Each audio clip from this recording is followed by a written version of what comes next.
My name is Mindy Robinson. I'm a political commentator, a constitutionalist activist, and an investigative journalist. I actually got my start in acting, where I was able to use my platform to push for the things that I believed in, like the Second Amendment, freedom of speech, and being pro-life, which turned into a lot of traveling and speaking out about all the things that I was uncovering that the mainstream media wouldn't. I focused on things like government corruption, biased media censorship, protecting children from sexual predators on social media, and exposing how the fake news media has absolutely no problem lying to us. Living in Las Vegas the last 8 years also meant I was reporting on the insane amount of corruption here that the local news wouldn't. Like how our governor illegally shut down businesses, blocked life-saving medicine, legalized giving someone AIDS on purpose, or how my county commissioners voted to censor free speech at a meeting their security assaulted us at. How I was threatened with a Class C felony for demanding an election audit by the Secretary of State and our 4-time arrested Attorney General. Or how we still have no idea where the millions in GoFundMe money that Governor Sisolak and Sheriff Lombardo raised for the Route 91 shooting victims.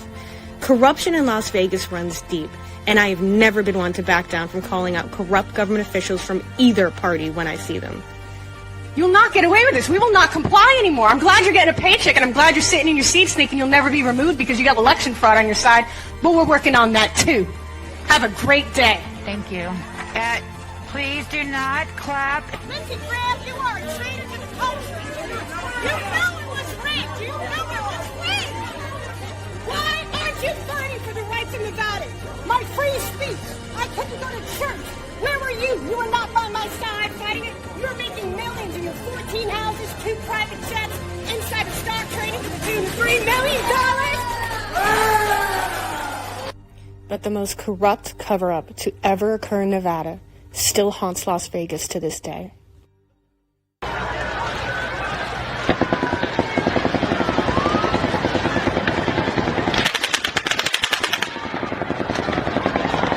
On October 1st, 2017, one of the largest mass shootings in America occurred at the Route 91 Harvest Festival in Las Vegas. It was a terroristic assault on innocent civilians and everything American I can think of. But if you think we don't have an answer to this tragedy because the guy responsible killed himself and nothing ever pointed to anything else, then I'll let you in on a secret everyone else here already knows. The word incompetence has been brought forward, and I am absolutely offended with that characterization. It's so poorly done. It's so poorly done, I have a hard time thinking it's just negligence. The entire thing was one big cover-up. And they got away with it because the mainstream media dropped the story almost immediately, and officials stopped giving press conferences to avoid having to answer any of the public's questions, but any of the glaring inconsistencies, conflicting witness statements, or explain any of the other shootings that occurred on the Strip that night that went against the FBI's lone gunman narrative that for whatever reason they were set on from the very beginning, despite all the obvious evidence to the contrary. Not one guy did not do all this. There is no way. Holy shit! This motherfucker's still ringing out right now. What is that? Okay, let's go. That's close. That's real close. And then I moved. Oh, thanks. Our SWAT took down one suspect on the 32nd floor of the Mandalay Bay. They did. Yeah.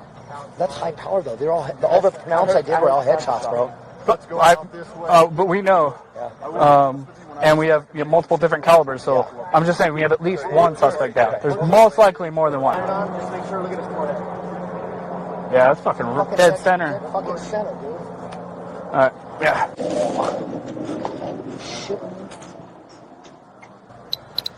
That guy, see, same thing. That guy was a fucking headshot right in the fucking forehead. Fuck, man. There can't be that many headshots and that many people over here. How to be targeted. How to be targeted.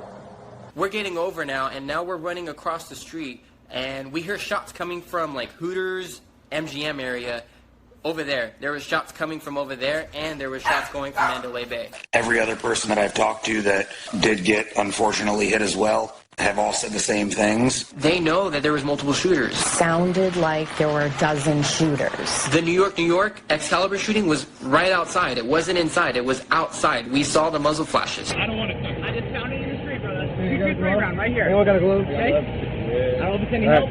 I just want you guys to know. love it. Magazine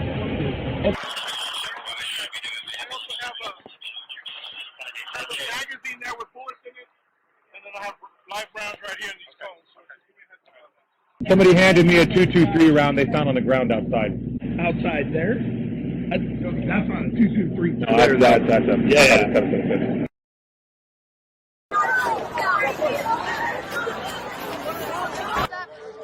Somebody was coming in from the here. It'd be the north side.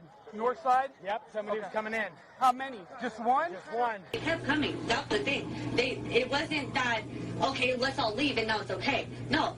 We all started running and they came in. That's why there's no humanly possible way that guy, that was the only shooter.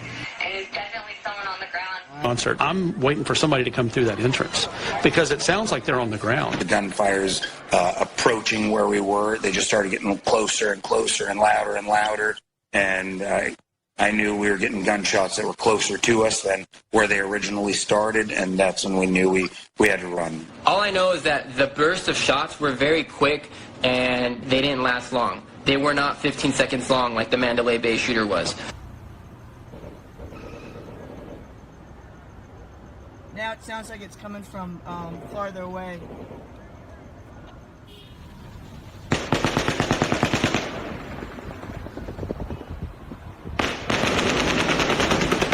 There was also shooting going on inside of the Mandalay Bay. It sounded like more than one machine gun, and it just didn't stop.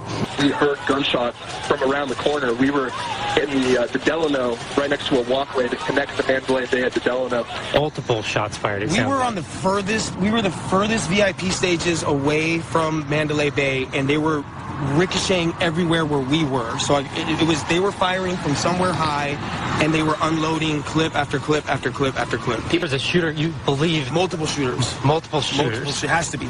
But it flew low enough that I could see that there was a black curtain, the door was open, and the color of the instrument panel. It flew right over our heads. As soon as it got in front of Mandalay Bay, it kind of rose up in altitude, and that's when we heard the gunshots. I turned to my left immediately, looked up at the helicopter, and it was just like, what the hell? That was automatic gunfire. I'm thinking to myself, my girlfriend responds to me. She goes, babe, did you hear that helicopter? And I go, what about that helicopter? She says, it sounded funny. And I go, what do you mean it sounded funny? She goes, it just sounded weird. I go, that wasn't the helicopter. That was automatic gunfire. And then as we're talking about it, I turn my head to my left again, and I look at the helicopter, and I see it circle around Mandalay Bay towards the back end of it, and there's no gunshots. As soon as it comes back to the front of Mandalay Bay, you hear the brrr again, and then it flies off again. Tell what that night, but for some reason, I just knew it was coming out of that helicopter. But I was so unbelievably certain that it was coming from the helicopter. Yes, we have all kinds of help on the way, okay? Everything's going to be okay. We're getting officers out there. Okay? You guys going to see the officers on the sky because he's flying in a helicopter. You think he's in a helicopter? Yes. I almost felt like there was a helicopter above us shooting. It was so bizarre, like a war sound. There's an active shooter on the airport. This is a blanket broadcast for all aircraft. Just a heads up. Hey, yes, we need police. This is Kid at Flamingo. We just got a call right now saying shots fired in the back parking lot, employee parking lot area. Just so you know, what we had got before the shots fired, we did have a guest who brought a gun to officers out near valet. So it was a gun found also near the valet entrance. This is fucking crazy. There's a shooter on Hollywood. Right across from the Aerie sign, and there is somebody going batshit crazy with a gun on the bridge right across from the Aerie sign. Please be advised, now we're getting shots fired at Caesars and Delano. Caesars and 413 in Paris. The Paris? Yeah. They said at the bottom of Delano, the casino level of the Delano, and I saw two gunmen with look like AR-15 type rifles come around the corner.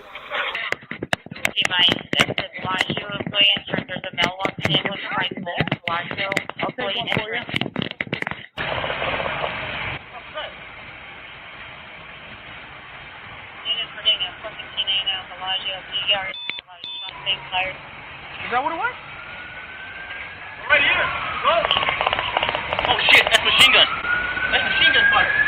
We were given no answers. We were given no motive. Confused people woke up the next day to find the news focused only on Paddock and the concert, with no reporting by the news of anything else that happened on the Strip that night. Inside the Bellagio Hotel, where the sheriff is saying nothing happened, as Daniel and I were sitting where bullets were being fired. And I know damn well I heard a gunshot inside this building. We thought so too. Yeah, and then it never got covered. How can that be? No one ever talked about it. Did you hear it? Yes, we did. Yeah. How many did you hear? I heard two. Yeah, I know. And then we saw people running. Yeah, right. for sure. Yeah, but from talking to people, no one knew where the bullets were coming from. It was just flying out into the place. And see, that is the truth. And the next day, I mean, we were people talking about after the shots sent for them. After, yeah. I saw casings right here. Right around here? So there were beer cans, there were empty drink cups, and there were maybe a dozen. Really? Brass 1.5, 2-inch tubes spread out. As if someone was shooting right here. Yeah, I mean, they weren't in a pile, they weren't in a bunch, they weren't touching each other, they were spread out. Huh. So, yeah. I walked over by the top of the can. I found it. There was still some on the ground. In the parking lot. At the top of the parking lot. Right where they made their triage, like almost by the door. So I sat down at a slot machine inside of Planet Hollywood. Now I hear gunfire over the sound of the casino. More gunfire, much closer. I would estimate it had to be within a half block. People are starting to pour in. So I go to the cashier. He looks at the timestamp, whatever. And so he asked me, were you here with all that went down last night? I said, yeah. He said, what happened? And so I told him briefly. He looks at the cashier next to him. He said, I told you. So she looks back at him and says, well, why are they telling you guys not to say so? He was like, I don't know. I didn't say so. She did, pointing at me. So from that, I gathered that the employees that were even there at the time were threatened to keep their damn mouths shut. Period. A whole lot of stuff went down. And almost none of it is being reported on mainstream news. Almost none of it. No explanation was ever given about any of the other shots heard, casings found, guns found, helicopters that weren't supposed to be there, or any other gunmen seen across the Strip that night. The LVPD simply wrote it off like nothing happened, which also meant they weren't pulling footage or actively investigating any of it either. To this day, it has been a constant uphill battle with law enforcement for even the most simplest of answers about the shooting. Do you know when the security guard was separated from the other officers? It was my understanding before I had said he had gotten separated. That was inaccurate. What had happened was he was conducting an investigation based on customers calling in, and he was personally attempting to locate what was occurring. He happened upon that doorway because it was ajar, which keyed his interest. But our officers were in close proximity, so as you can imagine by the timeline there, as soon as they came out of the doorway of the elevator, he was there. So it happened in a matter of seconds. Officials had to be sued to release reports, autopsies, body cam footage, and to this day, many journalistic FOIAs requesting further evidence in what is supposed to be public information have been illegally ignored. For some reason, officials have outright refused to be forthcoming about this investigation on any level. And most of you are used to how I conduct myself in these conferences, so I will call upon you and then determine whether I will answer your question.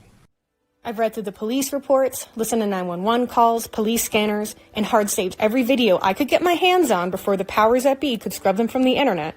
After flip-flopping on timelines, refusing to answer basic questions, and raising public suspicion because authorities felt the need to be so evasive about everything, videos relating to evidence of multiple shooters or alternative narratives were banned, censored, and suppressed on major social media platforms like Facebook, Twitter, and YouTube.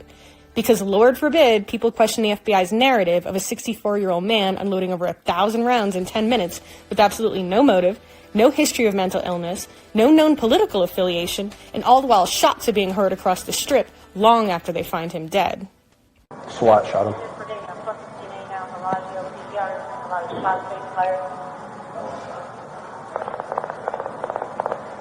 That's a shot. They sure didn't want us to see everything that happened on Metro 5's helicopter cam that night, or how hotel staff helped load all the gun cases up their own service elevator. But they sure wanted us to know that he was dead and the case shut and closed by purposefully leaking out an immediate photo of a fresh blood stain on top of a dry one? Huh? And how did he get underneath the rifle here? Or throw the pistol he supposedly uses up and over so far behind his head? And what's the blood stain on his chest about? And if you're wondering, no. There's no forensics available on his blood splatter to prove he actually committed suicide at all. And the coroner put Paddock's time of death down as noon the next day. So we have no idea when he actually died. That didn't stop Lombardo from declaring in his final report that Paddock died in a very specific 2-minute window based off, nothing. Although I did find buried in a report that their heat sensor stopped picking up readings in the room at that time, which, considering it takes a body over 12 hours to become cool to the touch and 24 to the core, sort of implies he didn't just off himself a minute earlier. I guess we weren't supposed to notice these things? I'm hoping this video will break through the media blackout and reignite the public's interest to start demanding the answers from authorities we rightfully deserve. There were absolutely multiple shooters using multiple calibers at different locations at night. And it was by definition a terrorist attack. Either foreign, domestic, or both. And it was purposefully covered up for reasons I hope after this will come to light. There is no conspiracy between the FBI, between LVMPD, and the MGM. Nobody is attempting to hide anything. As much time as I put into this reveal, I owe an immense credit to the work of all the citizen journalists that came before me, searching for their own answers. Between the electronic hotel door lock information that revealed both doors to both rooms opening from the inside at the same time that night, proving Paddock wasn't alone. A key card was tried from the outside, denied. Mm-hmm. Key card was tried from the outside again, denied. And then what we call the impossible event happens. The door opens from the inside. To audio examination of the gunfire by a sound editor with 20-plus years experience, proving multiple guns were used at the same time. Look at the symmetry. Look at that symmetry. They're in the same place. They just moved up a few feet.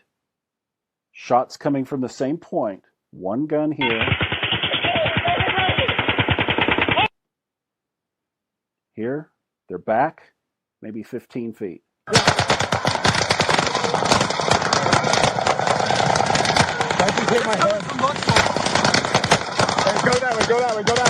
You can hear the guns in the background, and you can hear the primary in the background. I hope you can. At least you can see it in the waveform because it's all erratic. Look at the difference between that and that. Same guy, same body cam, same officer, same alleyway. Big difference. So these are some of the questions that have to be answered. I hope this helps, and eventually may the truth prevail. God bless America. To a detailed breakdown of radar imagery from that night that shows covert actions by aircraft that the LVPD never tried to explain or even acknowledge. And they're going to stop directly behind the Mandalay Bay. So this first one hovers right there, right over Mandalay Bay, right over the event center, kind of oval-shaped roof.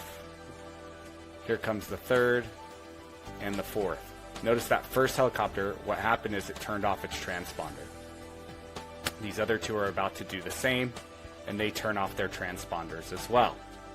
And they remain there, no transponder signals come back on, for the duration of the shooting. So they turned off their transponders at about 9:52, and no more transponders will appear in that area. But what's interesting is that even though we have no radar data showing flights in that area, video evidence clearly shows flights being in that area during the shooting. I want you to notice as we watch this clip, the flashes coming from behind and in between Mandalay Bay and Delano Towers. There's no aircraft in the air at this time, according to flight data, but we see lights flashing there, which have to come from aircraft because there's no other buildings tall enough for them to be coming from this perspective. The flashes are inconsistent. They're not normal, consistent flashes like you would see from beacons or anti-collision lights. So it's possible these flashes are coming from a muzzle. to uncovering that Metro knew by 1 a.m. that night that there were 3 women other than the girlfriend registered at Paddock's room that Lombardo never felt the need to investigate, explain, or even publicly mention. And he's registered there with 3 other females. I don't know, you want all their names. Why is it documented, right? The 3 women were inside the room and they redacted their names from the document. And for some reason, not only did they lie about Paddock being alone in the room, but they are hiding who these women are. And I think that we're going to really learn a lot more about what happened in Vegas once we learn the identities of these 3 women. To in-depth interviews and autopsy reports that don't line up with Metro's conclusion of a single shooter. Could this be where the shooters are, and that it's not coming from room 32-135? Why don't we see that aircraft on Flight Radar 24? At this moment in time, there's nothing on Flight Radar. And while anomalies can always occur with ricochets, etc., it doesn't explain how so many trajectories don't match up to a gunman on the 32nd floor in a building across the street. Multiple witnesses stated in reports they saw people get hit straight on, as if the shots were coming from ground level, and how the shots sounded closer the further they ran away from Mandalay Bay. All of a sudden, we hear the little whizzing going by us, and the bullets are just flying by. And when something's coming up and down, or at least from a different angle, they're either going to hit the ground, they're going to, a lot of different things are going to happen. When someone's shooting from a straight horizontal line, it's just going to keep flying. As soon as we heard a little break in it, we knew we had to keep running. So I did a little bit more digging, and based off what I was able to match between victim reports and the anonymous autopsy findings using things like gender, weight, eye and hair color, tattoos, and the descriptions and placement of their wounds, was able to analyze several of the more unusual trajectories. Am I an expert at this? No. But I can read reports and do basic math, which is apparently more effort than the FBI put into this entire investigation. They didn't run ballistics to match the bullets from the victims to the guns in the room either, none that they're willing to release anyway. Most fatalities were hit at the diagonal and downward angle you would expect from someone firing from Mandalay Bay, but not everybody. Those yellow circles are people that were hit with a near-perfect parallel ground trajectory, within a difference of a half inch or less. While some could simply be ricochets, this seems more like a pattern, and coupled with so many witnesses stating they heard shots coming from the main stage and at ground level, certainly deserves more of an investigation than it was given. At least 19 out of the 58 autopsies appear to have parallel trajectories from what I can tell from these reports. That blue circle, the second closest victim to Mandalay Bay, he was hit almost vertically from the top of his head down. That extreme elevated trajectory happened to at least 3 other individuals that night. It's important where all the bodies were found, right? The first 20 we call were found in front of the stage, and a lot of them had headshots. Then there was a group of 6 bodies that were found in close proximity right between the church and the festival grounds. So this would be on the street on the east side of the festival grounds, which is behind a long privacy wall. They were found along the fence line. So there's no way that a person, if you can't shoot what you can't see. Speaking of weird coincidences, there's also the never reported on by mainstream news of Australian Brian Hodge, who claimed almost immediately in both social media posts and in interviews that he was the one staying in room 32-134 next to the shooter. You know, the one directly adjoined to Paddock's that Metro had to blow in because it was locked from the other side. Where he would claim to be during the shooting would change several times, but he also unintentionally in those early interviews mentioned very specific details about the shooting that weren't known to the public at the time. He knew a special hammer was used to break the hurricane-proof window in the room. So there's no balconies. He actually he checked in the hotel on Thursday and came with a specific hammer that's designed to break that glass. Whatever the glass is that casinos have, whether it's double pane or bulletproof or whatever it is, but was able to smash that glass and then actually shoot out through the glass that way. So cracked a massive big hole in the window pane. And much like the FBI and LVPD would falsely push, he also claimed Paddock checked in a Mandalay Bay on Thursday the 28th, which is interesting because, number one, he supposedly just checked in himself the night before, so it's not like he could have ran into Paddock those days earlier by accident. And 2, the real check-in date was actually on the 25th, which for some reason Lombardo decided to lie to the public about during a press conference the next day, even though dispatch logs showed he 100% already knew the real check-in date was the 25th, and that there were 3 other women other than the girlfriend registered to his room. Hodge also assumed the security guard that walked down the hall was shot and killed, which, given the amount of bullets that came through the door, was shocking he wasn't. Hodge also manipulated the GPS on his phone that day to hide his whereabouts both before and after the shooting. He lied about hiding in the bushes as officers clearing the area never saw anyone in them, and he also posted what many have dubbed a trophy photo of him at the crime scene.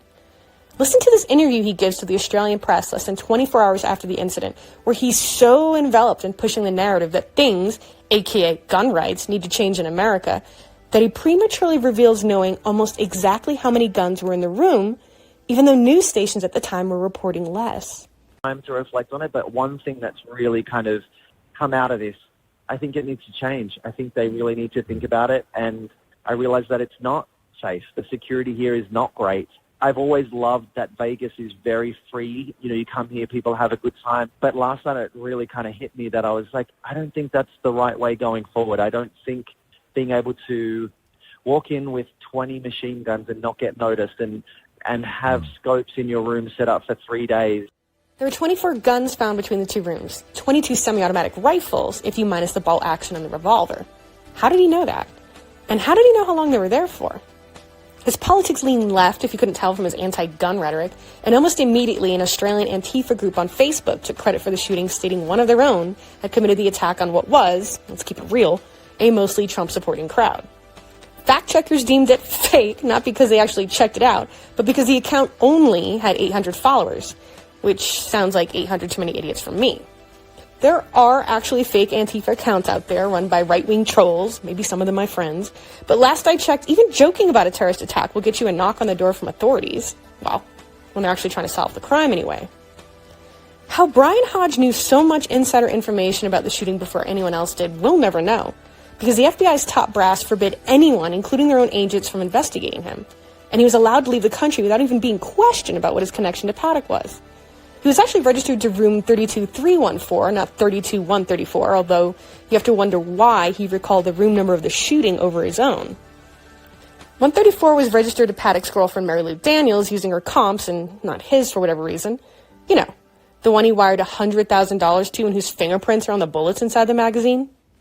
His girlfriend Mary Lou Danley, you see her there, who claims no foreknowledge of the shooting spree, has admitted now that her fingerprints are probably on some of the ammo because, get this, she helped load the cartridges. I have other information on her, too. You're not going to want to miss that coming up. Who, coincidentally like Hodge, is also connected to the Gold Coast casinos in Australia. She shut down her Facebook almost immediately, but not before people spotted the ISIS beheading videos her friends were posting. Funny how Facebook can't get sex trafficking and snuff films off their platform, but they'll probably ban this video just for criticizing the narrative. LVPD also didn't think it was necessary to take witness statements from most of the other people on the floor that night. Kind of hard to come up with a motive when you're not investigating any possible leads as to why. Speaking of reports the LVPD didn't want us to see, Paddock had 19 guns at home, so why did he buy 23 more leading up to the shooting? Does the FBI really want us to believe the majority of the shooting that everyone swears was automatic was done entirely by ARs with bump stocks that magically never jammed as they're so notoriously known to do? How does a bump stock compare to a standard rifle? So basically it's using opposite forces. Put your finger there, you pull forward, pulls the trigger, and the recoil sends it back. And then you pulling forward causes it to pull the trigger again, and the recoil sends it back. So it creates a bounce effect. But you have to get it just right or else it's severely inaccurate. Standard rifle on the right, bump stock on the left. 30-round magazine.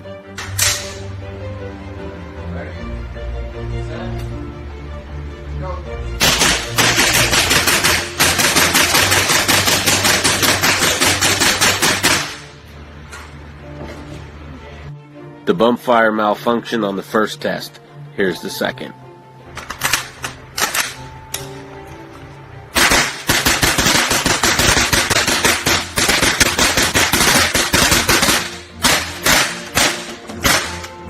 Severely unreliable, and I wouldn't waste my money on it. They can have it. Don't get me started on how they supposedly know how many times each gun was fired, either.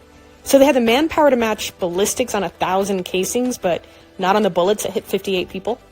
And how do they know exactly what order the shots were and when they hit or missed the fuel tanks? Is there footage that shows that we don't know about? LVP also states that Paddock used 15 different guns that night, 8 of which don't have scopes. Instead of, just reloading one of the guns that had a scope with any of the bajillion loaded magazines laying around. He really didn't think he needed a scope for this shot? Not bad for a 64-year-old man that, according to his pilot license, wasn't allowed to fly without corrective lenses. Could only hit the fuel tanks the size of a house 2 out of 8 times, though. Weird. Why does this feel like a gun sale gone bad? Why is the FBI protecting what could be the main accomplices to this crime? Why in less than 24 hours after the incident, and with overwhelming evidence to the contrary, were authorities so insanely insistent that there was only one shooter and he was dead? Right now, we believe it's a sole actor, a lone wolf type actor. It was a sole shooter. There is no further threat that we're aware of, no immediate threat. I want to emphasize we believe Paddock is solely responsible for this heinous act. The quickness it was dropped from the media when they normally capitalize on tragedies like this for their own political gain tells me they were worried people would start connecting dots they shouldn't be and continuing to ask questions that authorities couldn't answer. At the end of the day, they shot at a pro-Second Amendment crowd full of country folk, veterans, and gun enthusiasts that I can tell by reading through these statements immediately recognize the sounds of multiple shooters and different calibers that don't match up with the single shooter narrative they're being force-fed by authorities. They recognize that shots were coming from all around them, even with a blinking strobe light planted halfway up Mandalay Bay that weekend, confusing people as to where the shots were coming from. And man, wouldn't you like to know who put that there, considering that could have been a purposeful distraction? It's not that blinking light, no.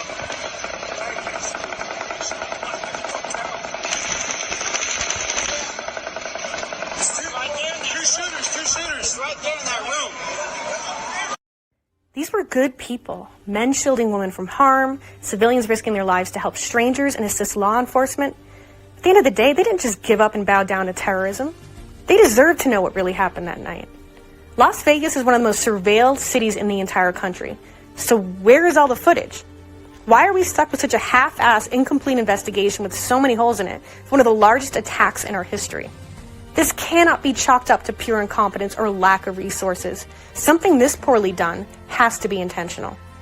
We've got Sheriff Lombardo nervously bumbling through press conferences, not even knowing the most basic facts of the case, and misleading the public for whatever reason on purpose by changing the timeline to either suit his poor reaction time or to benefit Mandalay Bay and their legal liability. My attempt, like I stated earlier, is to give you the information as I know it, unverified, to calm the public, not to establish a legal case. Everybody understand that? No question, sir. Wait, what? Did he just admit he's not trying to establish a legal case? Why don't you just come out and say you have no intentions on solving this? Why is this biggest concern calming the public? Wouldn't the public be more calm if we actually got some answers about this tragedy? And why does FBI agent Aaron Reeves creepily nod in agreement every time Lombardo lies or says something dumb? Why can't he answer any of the public's reasonable questions? Like who took Paddock's hard drive from the room? It certainly wasn't Paddock. He's dead on the floor. We know someone was actively monitoring the hallway, so was that what was on the stolen hard drive? Why was Paddock's house left unguarded and allowed to be broken into? Are we really supposed to believe the excuse that the police left it unlocked and the wind blew it open? Really? Why were officers told multiple times to turn their body cams off?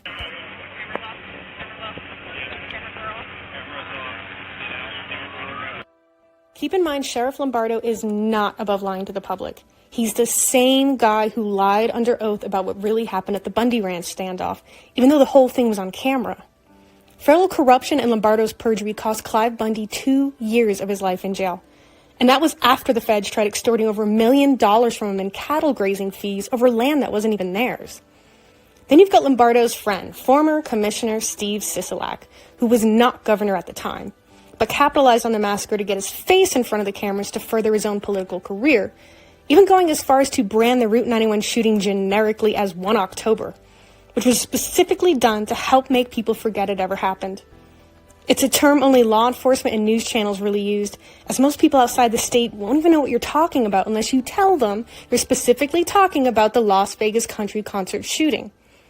Once he used the tragedy to become governor, Sisolak would go on to do a slew of mobby corrupt things, like put his good friend and campaign donor, the CEO of MGM himself, Jim Murren, in charge of the economy-destroying COVID task force, which is a whole other expose for another time. Jim Murren, if you don't know who he is a radical leftist that served on the National Infrastructure Advisory Council under Obama and donates to CARE, which has serious known ties to Islamic terrorism. Interesting. He also sold off $10 million of MGM stock 3 weeks before the shooting, and then MGM had to pay him $32 million to leave on top of that. So instead of getting punished for the extreme lack of security, he made out. But not before he laid off a ton of workers to pay for it. Under Murren, MGM also had the audacity to sue over 1,000 of their shooting victims and their families, claiming the casino wasn't liable, and then ripped the rest of them off by only having to give out a fraction of the expected settlement costs that MGM's insurance covered most of anyway. Which I'm sure has nothing to do with the judge in the case also being the daughter of the current vice president of security of MGM at the time. You are the only person that we know of at this point who's actually opted out of the lawsuit and fired your lawyer. I went to my lawyer and said, can you tell me who the mediator is going to be? I didn't get a response. And I was doing research, and I said, please tell me it's not Jennifer Tagliati. And he writes me back, he says, it is Jennifer Tagliati. I said, she's the one person that should never be around this case because her father is the VP of Security and Surveillance for MGMRI at the time of the event. There's a lot to unravel here, so let's break it down minute by minute. All the things they don't want you to know about the Las Vegas Route 91 shooting. According to LVPD's report on what was on Paddock's home computer, 3 months before the shooting, Paddock sent an email to himself about 3 random AR and bump stock sale ads. If you're thinking, that doesn't make sense, and that can't be all they found, and why are they so obsessed with bump stocks, let me just get this out of the way right now. Nothing will make sense about the conclusions Lombardo and the FBI come up with about the shooting. According to SEC filings in August, George Soros bought $42 million worth of put options on MGM. That means he's betting their stocks will fall, and when he does, he'll make a killing. Because, hey, is it even really an evil conspiracy theory without George Soros somehow involved? Starting on September 10th in 2017, 3 cryptic messages from the same anonymous user pop up on Reddit foreseeing an upcoming planned false flag event in Vegas. He warns people to stay away from large crowds because the government is working on something called a high incident project to make the American public think places with security aren't safe enough and create more regulations requiring metal detectors in casinos, etc. He specifically states OSI and the Chertoff Group will be involved, although he's not certain of the exact date, but that Vegas is on their mind.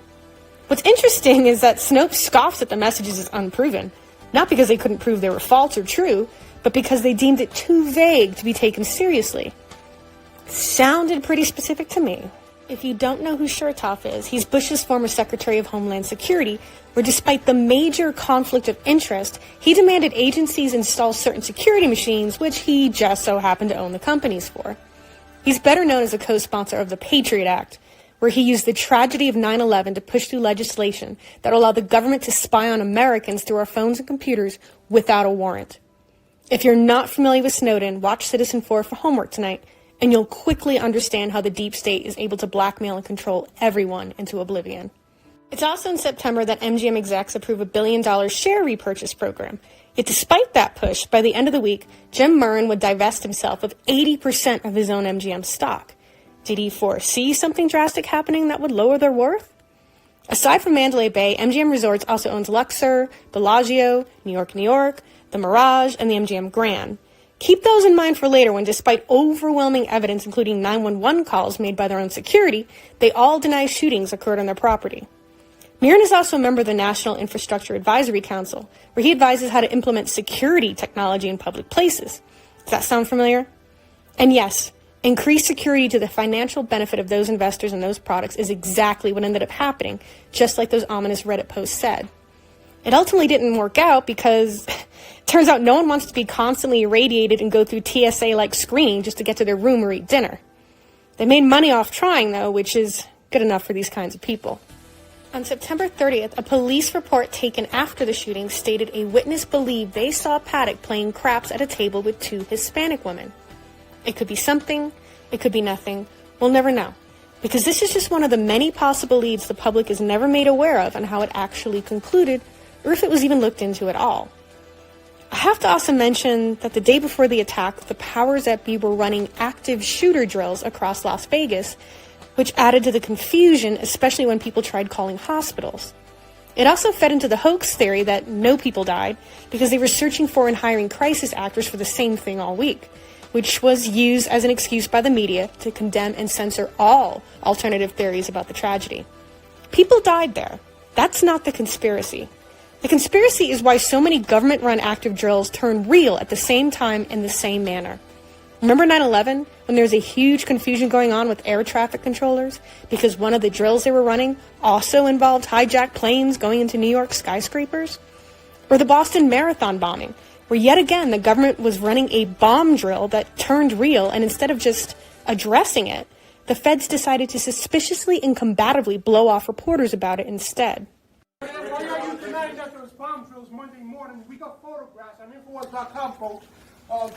Next question, please. Next question, please. Yes. Yes. There's a lot more instances than that, and definitely more to it, but that's beyond the scope of this video. Let's just say if you hear the government's running terrorist drills in your area, leave town immediately. From 3:24 a.m. to 7:36 a.m., Paddock plays video poker on the casino floor. Then he returns to the smaller side room. I can only assume he took a nap after gambling all night or something, because nothing really happens again until 12:03, when the doors to both rooms open from the inside at the same time, which means there were at least 2 people inside the room the entire time, and both guest cards are checked to see if they work. Especially when you're looking at anomalies. I mean, you have the door opening from the inside in both rooms at the same time. That means there was at least 2, At least 2, if not more. At least 2, if not more. I have no idea at this point how Lombardo can insist Paddock was alone that night, but let's let the charade continue, shall we? From 12:12 to 12:26 p.m., Paddock goes to the garage to move his car into valet. Apparently making it downstairs and all that mayhem and getting his car to valet is Lombardo's idea of Paddock's getaway plan.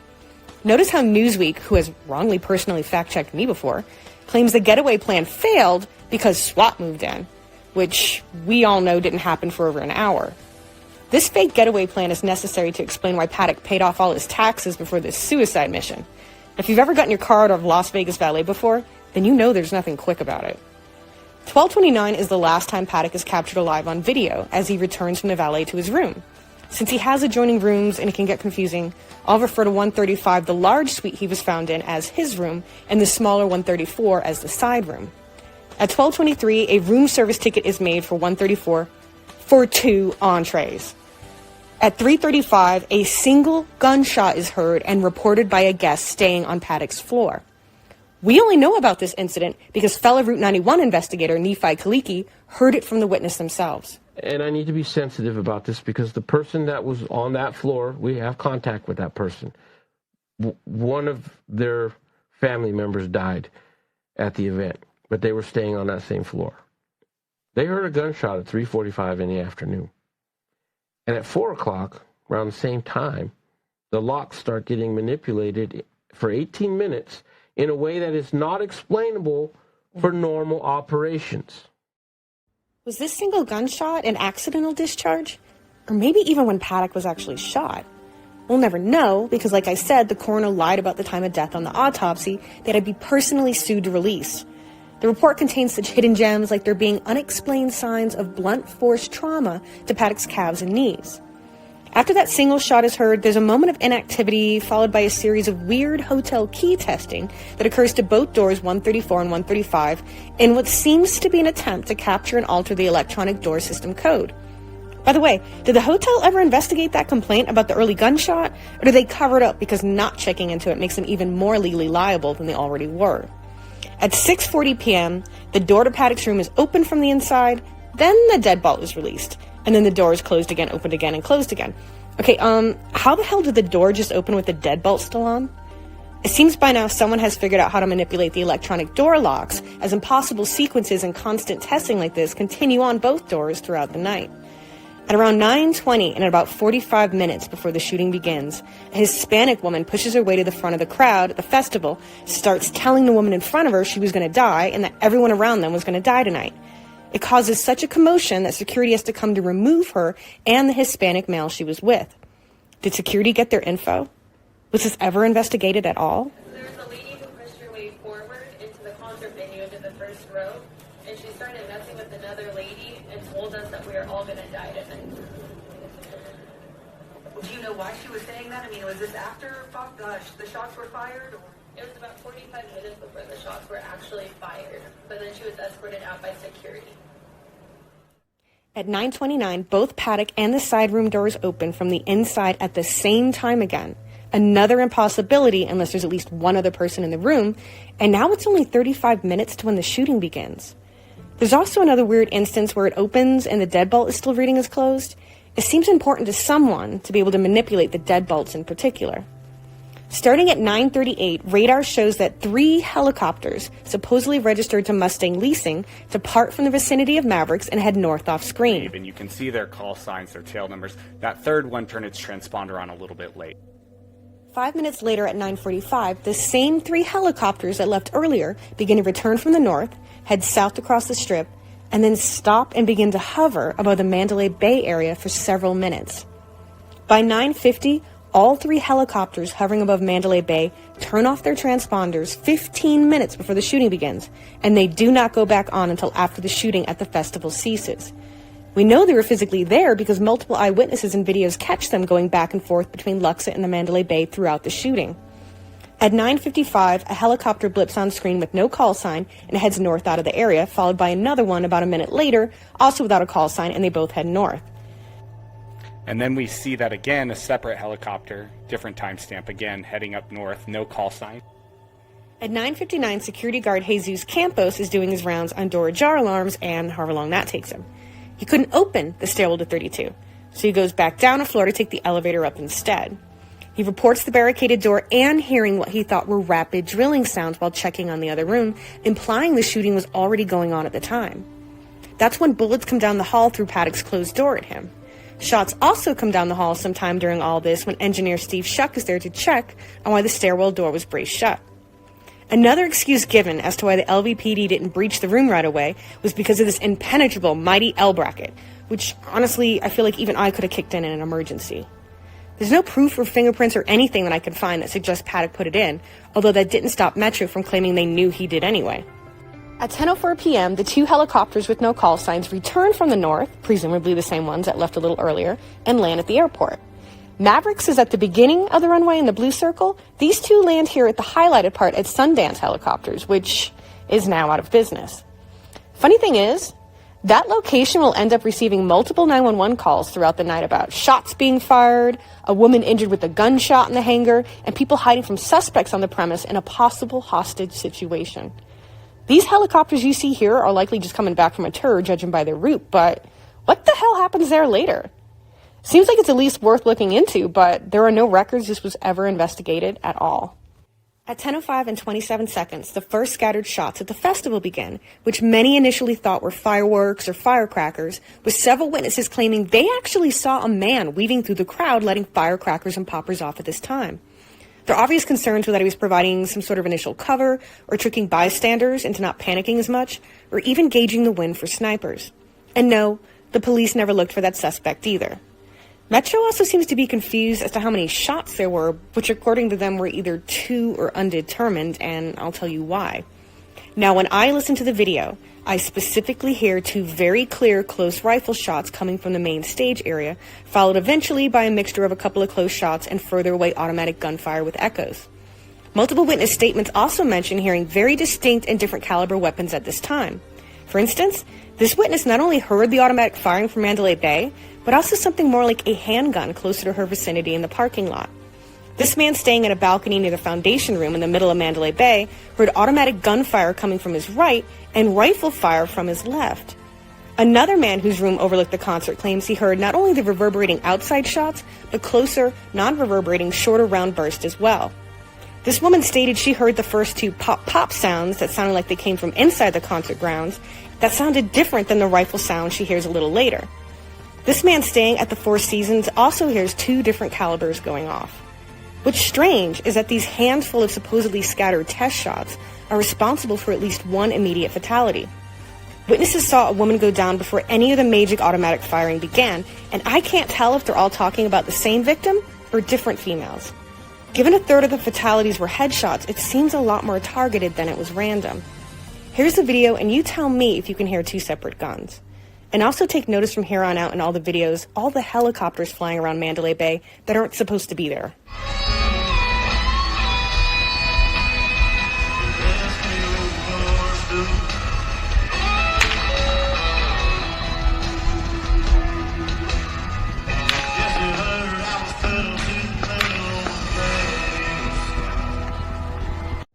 At 10:06 and 7 seconds, the first volley of automatic gunfire begins. An off-duty officer working the event stated in his report that it sounded like people were shooting at each other. His partner stated, as many others would that night, that it sounded like the shots were coming directly from the main stage area, and it was so loud he would have bet his paycheck that there was an assault team somewhere on the ground.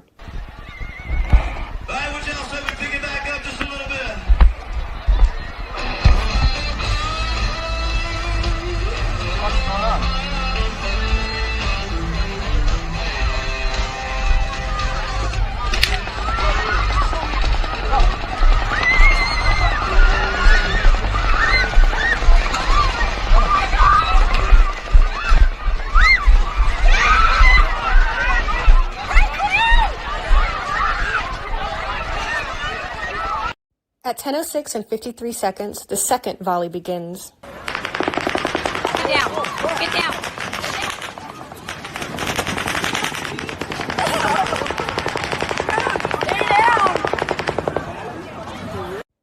At 10:07 and 21 seconds, the third volley of automatic gunfire begins. It was at this time another witness at the event, Joe Napoli, stated he tried to escape east toward the parking lot, but like many witnesses stated before, the shots there sounded even closer, and people on the other side of the fence were screaming for him to turn back because there was a gunman on that side as well. People didn't just see someone with a gun in the parking lot that could have been mistaken for an officer either. They actually saw someone firing toward the crowd. He eventually flees north out of the venue, passing bodies in the street there, and like many others, saw dozens of shell casings scattered near Tropicana, near that black circle at the top. And yes, gunmen were spotted multiple times by multiple witnesses at Tropicana throughout the night where these casings were found. The closer shots he heard coming from the parking lot near Gate 7 will later be confirmed over the police scanner. That second black circle, near Giles and Alibaba, is not only where casualties were found, but where police would find several live rounds and a loaded magazine in the street. This is probably the time to mention that broken pieces of a firearm mag and 4 cartridges were also found on Gate 2 on the opposite side of the venue. We only know about this because photographs of it were buried in a police report as evidence. But yeah, you know, one shooter. There's also the gun that guy finds in the street, which I can only guess is about here, judging on the video, because, of course, that's never mentioned by Lombardo either. At 10:07 and 50 seconds, the fourth volley of automatic gunfire begins.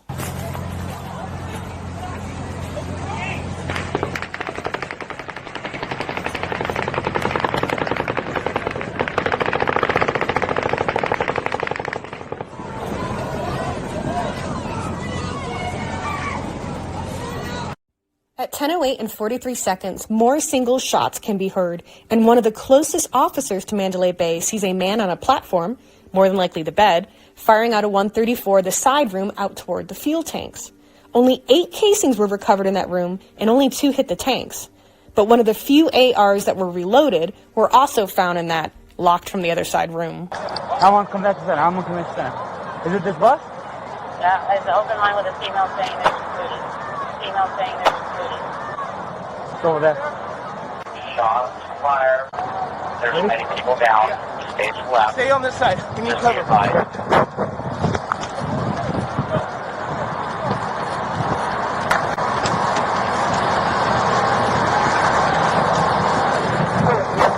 Covering the southwest corner between Mandalay Bay and the venue.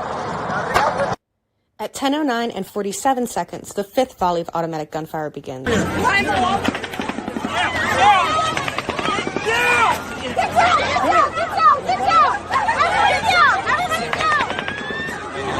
down! At 10:10 and 59 seconds, the sixth volley of automatic gunfire begins. Go! Everybody go! Go! Run! Keep your head down! Go! Keep your head down! Go!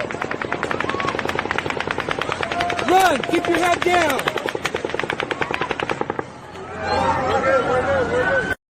At 10:11 and 34 seconds, the seventh volley of automatic gunfire begins. Keep your head down! Run! Go! Keep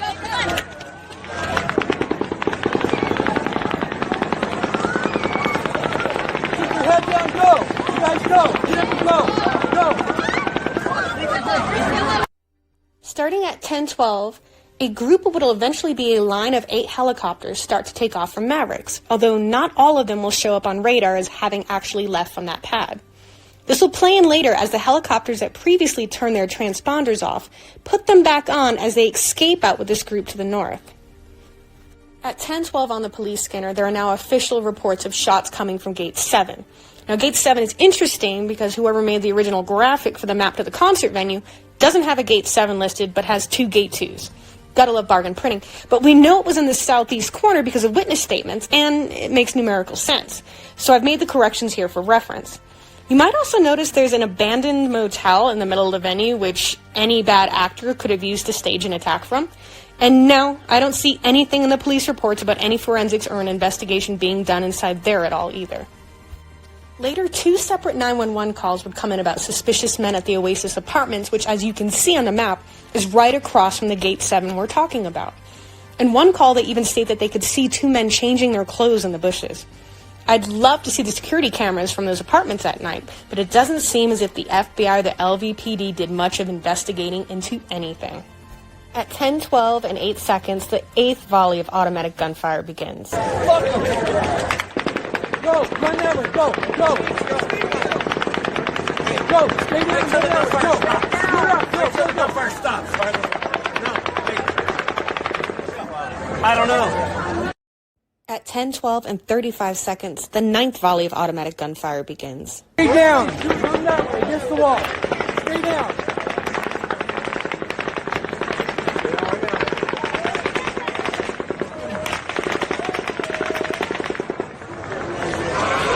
Keep your head down. At 10:13 and 30 seconds, the 10th volley of automatic gunfire begins. Run that way.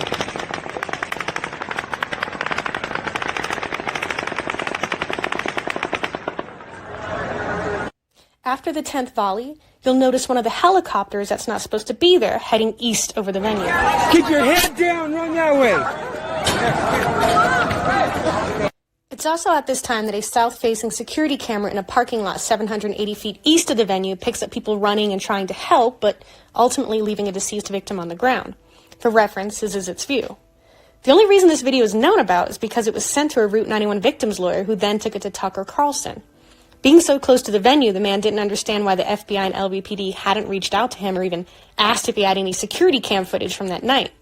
While Tucker is focused on why cops left a body there, what I found interesting is that you can clearly tell a helicopter was either hovering extremely close or landing nearby between 10:14 and 10:16, and 10:16 is when the shooting ends. You can see a large amount of wind and debris. Apparently that's due to a helicopter hovering overhead. This matches the footage I just showed you of a helicopter leaving Mandalay Bay and flying east. Remember, the east side is where people reported hearing shots, seeing gunmen, and where bullets, casings, and a magazine were also found. At 10:14 and 49 seconds, the 11th volley begins. Keep your head down, run that way. Keep your head down, run that way.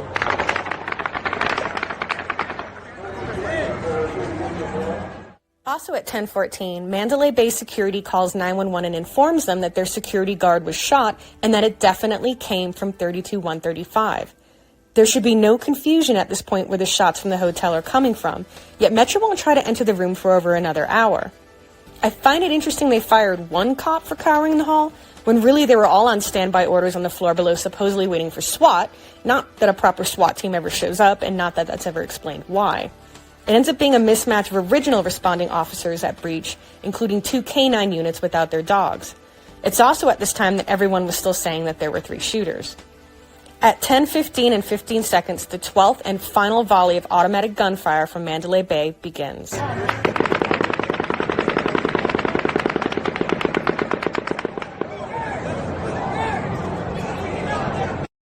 Between 10:16 and 10:18 is the 2-minute window, according to Lombardo, where he magically claims to know Paddock killed himself. Okay, whatever. And at 10:16, the same 3 helicopters that had disappeared earlier when they turned their transponders off above Mandalay Bay suddenly blip back up on the screen as part of that group of 8 that takes off up north. 2 of them pop up closer to the vicinity of Mavericks, while a third one blips up on screen between them in the air as they pass by the strip. Is all 3 call signs from the original 3 helicopters that were behind Mandalay Bay that never returned show up there. Now, I know what you might be thinking. You might be thinking about the helicopters that landed near Maverick helicopters, but they did not actually land at the Maverick helicopters location where these aircraft took off. They landed over here. So how did they get back over there? And they magically appear back on radar just after the shooting stopped at 10:16. Another interesting thing that I noticed was that the last helicopter in the original group of 3, call sign N848MH, actually turns its transponder on, pops up right there. It just popped up, and I'll show that to you frame by frame here. But it's like it never actually took off from Maverick helicopters, but perhaps left the shooting scene and joined that group formation and turned its transponder on right when it got into that group formation. It's also at this time that a Southwest plane comes onto the radar with the call sign SW84119. The problem is it takes a sharp angle turn over the airport impossible for an airplane to do and heads directly over to the Mandalay Bay to hover above the Delano roof. This is only 2 minutes after firing at the festival ceases. I shouldn't have to tell you this, but this has to be a helicopter masquerading under a false call sign, as the original number is registered to a Southwest Boeing 737, whose flight records have it landing later at 10:22. While both share the same call sign, and I would love to know what the radar controllers were saying about this the whole time, the other mystery Southwest plane on the tarmac's tail number was N227W9 and not WN4119. That's a different aircraft completely. What the hell was going on at McCarran Airport that night? This is the part that bothers me, because the only entity I could think of that can get away with entering a heavily urban airspace, illegally turning off transponders, using fake call signs, and all the while being able to escape the notice of radar techs and employees at the airport would be our own government. I guess now we know why they keep refusing our FOIA request for the communications with McCarran that night.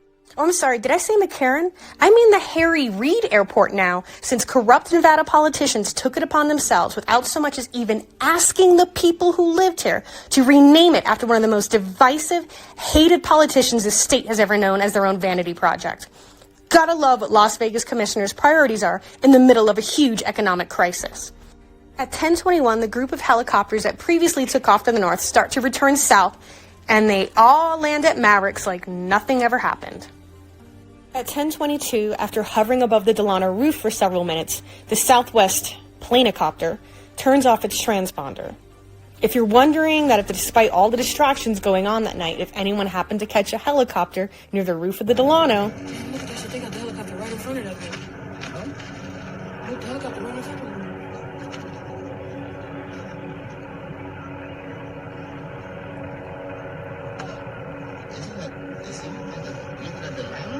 Delano, not the freaking Mandalay Bay. The helicopter's not hovering over the Delano. I think it was on the roof. No, the helicopter's over the roof right there. Still on the back.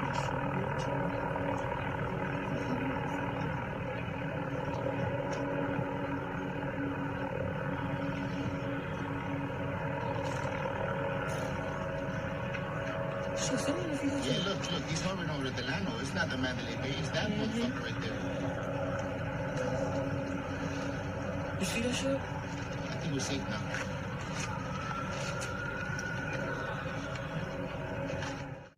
Don't get too excited. Without a timestamp or a clearer video, we can't rule this out as being Metro, since they do show up right as the planecopter leaves, and since Metro did take one sweep at Delano's rooftop on radar at around 10:37 for some reason. This could all be solved by simply releasing the footage from the roof the entire night, but I won't hold my breath waiting for Lombardo to be forthcoming about any information that might actually help the case. Is now a good time to mention that Delano is also connected to the Mandalay Bay through a series of underground tunnels and hallways?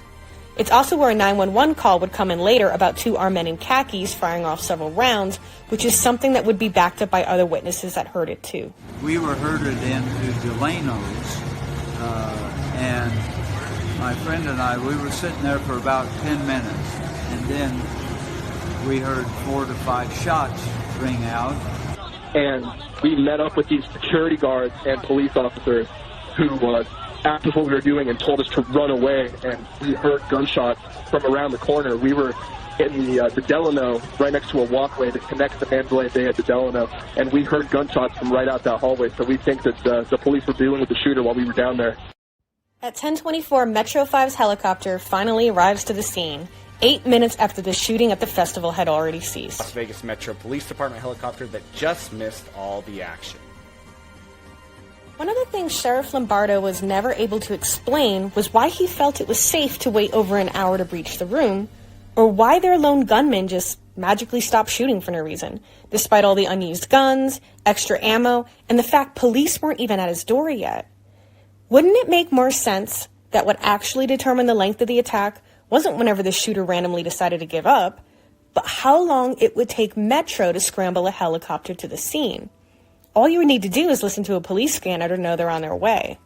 Another helicopter on the scene would have blown whatever air maneuvers were going on that night and probably whatever else was really going on. Starting at 10:24 and again at 10:34, reports come in about two separate suspicious vehicles bolting out and driving the wrong way down the strip.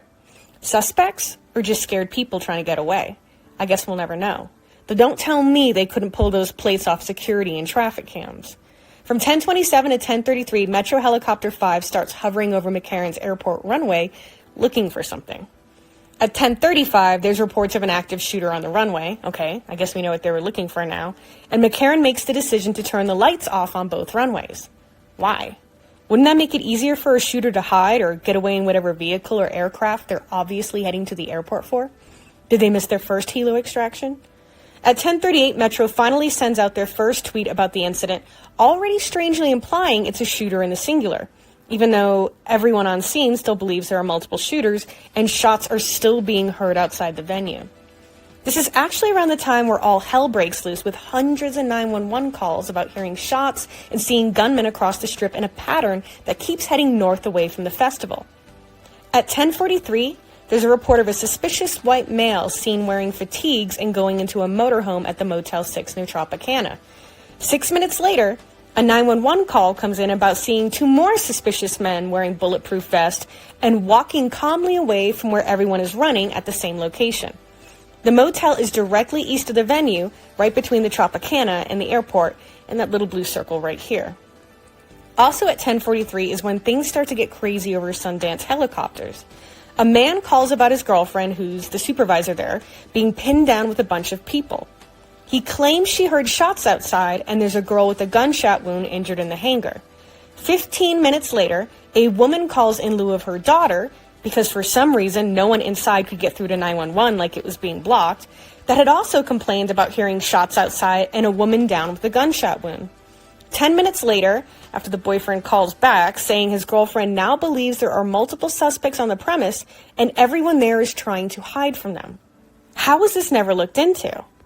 At 10:45, according to reports, EMTs call in complaining about being shot at the Tropicana. Control 374. I got medics reporting that they're getting shot at in Tropicana. 10:51 is when the first report comes in at the Oasis Apartments from people hearing shots and seeing suspicious people there. A little while later, someone in the same apartments calls about two suspicious men changing in the bushes outside. The apartments are directly across from Gate 7, where shots were heard by multiple witnesses and at least one gunman was seen firing into the crowd from the parking lot. It's also at 10:51 that officers confirm over the radio that Mandalay Bay and the area of Giles and Alibaba is the second confirmed shooting location. I would love to tell you what the bullet forensics and the asphalt say about all this random trajectory, but as journalist Matt Couch noticed when he went to examine the location for himself, it had already been tarred over and repaired, making that impossible.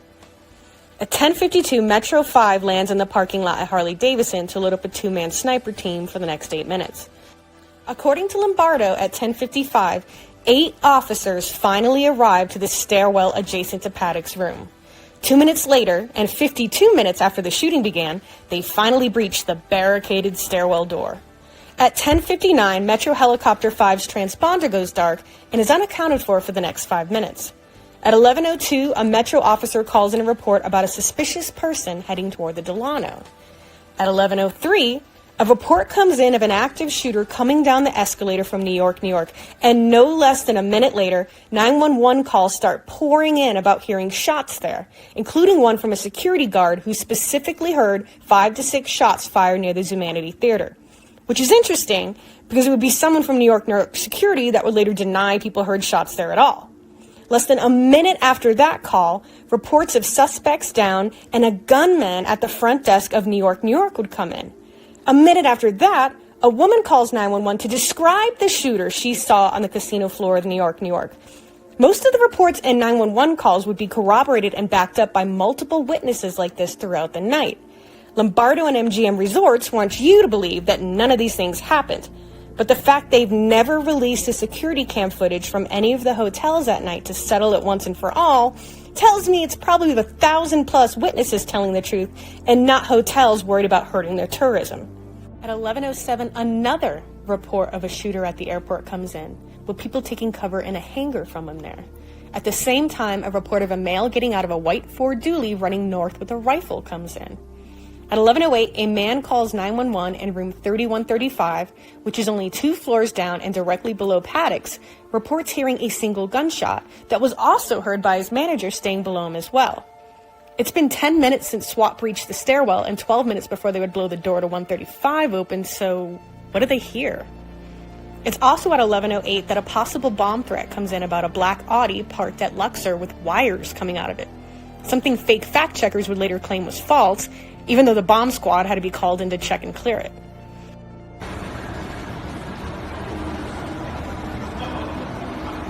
At 11:10, a woman calls 911 to report 2 bodies down at Zumanity. This matches with the 911 call made by security there earlier. At 11:11, another wave of calls from Tropicana roll in, including reports of 2 gunmen on the roof. Somewhere in between all these reports, a street security cam operator catches 2 people going back and forth on the roof. Check it out. Knowing that the suspect would be very likely coming through that field of view. So probably a couple of camera operators communicating with one another. At 11:17, someone's mother calls 911 to report that her daughter was shot at Fatburger and that there are shots being heard at that location now. At 11:18, an employee working at a restaurant inside Aria reports hearing a gunshot, which is quickly followed by a series of calls from other people hearing shots there as well. A moment after that, a man staying at the Cosmo reports seeing a man outside his window going batshit crazy with the gun on the walkway bridge right underneath the Aria sign. 1 minute before Paddock will be found dead, shots ring out at Bellagio. What follows will be a flood of 911 calls about a shooting at their entrance. A Canadian man claimed he and his wife were at the Bellagio taking photos when panic broke out in the hotel lobby just before 11:20. He heard someone yell, "There's a shooter," right before hearing 5 to 6 shots ring out. Renee Downs also... I tell you what, I don't know about you, but I'm going to go to bed.